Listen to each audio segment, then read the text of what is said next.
వెనుకబాటుతనం గురించి ఒక ప్రశ్న ఉన్నది. వెనుకబాటుతనంలో మాకు వచ్చిన ఫీడ్బ్యాక్ ఏంటంటే భూములు ఉన్న వాళ్ళు కూడా వెనుకబాటుతనంతో ఉన్నారు.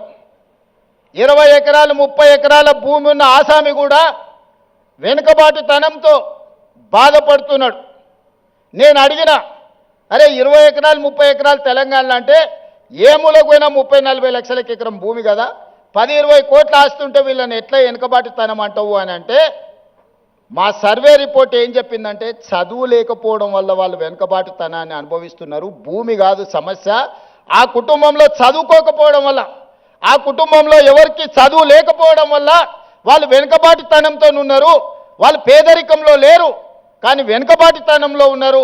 పేదరికం వేరు, వెనుకబాటుతనం వేరు. భూమి లేకపోవడం పేదరికం కావచ్చు, ఇల్లు లేకపోవడం పేదరికం కావచ్చు, చదువు లేకపోవడం వెనుకబాటుతనము. చదువు ఉంటే ముందడిగేస్తారు.